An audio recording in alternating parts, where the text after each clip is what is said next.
Yeah, what you got? There's a small knock at the big end. Yeah. Works on all line, got a few fat scars here and there, still did a good job. Let's feel. Yeah, nothing.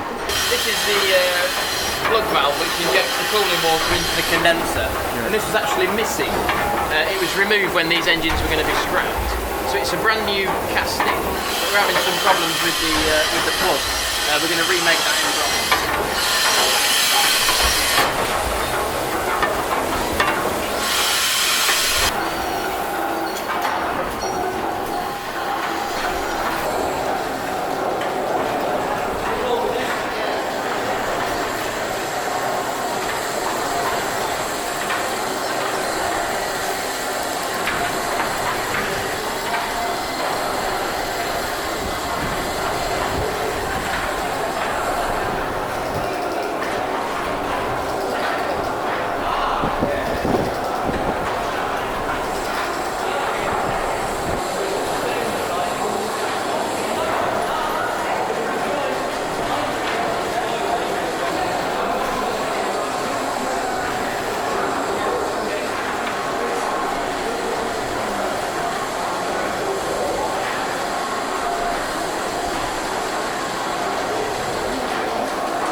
right now we are testing this dynamo driven by that engine. This dynamo refuses to self-excite. It's completely lost its residual magnetism, so what we're setting up to do is run it as a motor using the DC power available from this guy, which is functioning perfectly. We're going to put it through the board. We're going to go from generator through the main bus, backfeed this generator as a motor.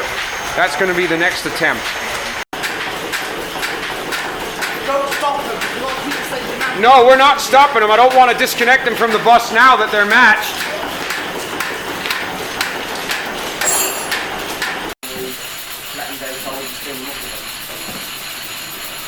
So that's taken out. Yeah, that's not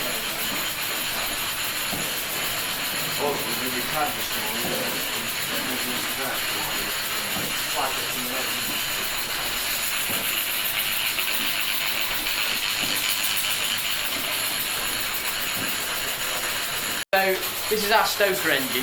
It drives that belt, drives the line shackle, which drives the mechanical stoking gear next door. About 18 months ago we overhauled the engine because we were having some issues with it. So we ended up putting new main bearings in it, a new big end, new little end bearing. The crosshead was very worn in the trunk guide, so we ended up making an oversized crosshead. I remember how noisy it was when I ran it. It's quiet now. It's the problem with this engine was when this pumping station was running, you had to run this engine. Without this, you were knackered, you know. So we estimate in its life it's run for about 650,000 hours.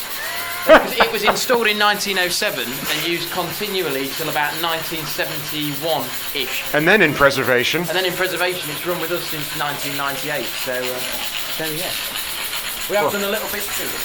Not that you need to hear it from me, but bloody good job. Yeah, we had a bit of a problem with the governors, because on those Pickering governors, they've got Kreskin bronze The seats. balls, yeah. There's one here and one there. So we ended up renewing those and then making and turning down the original bobbin to fit in oversized seats. So yeah, and that is the original speed, because we've got a write-up from the chief engineer in about 1920, and this was rated at 210 RPM then, which is pretty much what it's running at now. Yeah, I just remember last time it sounded like hammers in a washing machine, yeah. and I couldn't control it on the governor either. No. So it's, I mean, I don't hear anything. I don't feel anything either. Yeah, I'll put that there.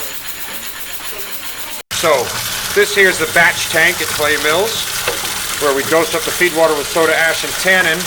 This engine here is an air compressor engine to charge up the surge domes. However, this pump is actually the metering pump. It's a dosing pump that feeds the solution from the batch tank into the discharge feed water rail above the feed water pumps in the other room.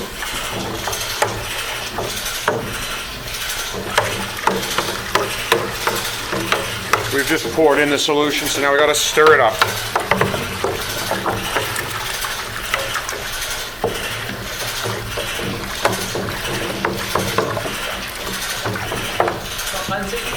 No, only a third of a tank. That'll do. Okay. You got the feed water valve open on 4, Jake? Yeah. Okay. I just want to let her make a few strokes without having to creep, because otherwise I'll never get her warmed up. There she goes. You should tell the Americans what you think. Over there, their weighted safety valves are completely illegal. They work beautifully, don't they? Yeah. These are very nice because each weight represents 5 psi of steam. Yeah. So you've got an adjustable, because these boilers when they were new were rated at 110. Yeah. But when they came here in 1936, they were derated to 80. Not because of the boiler, because of the engine. Engines. So they just took a few weights off and away you go, you know. Yeah, they're foolproof. Well, they are. There's literally nothing to go wrong, is there? I mean, provided the seats are in good condition, they are. It's basic science, isn't it?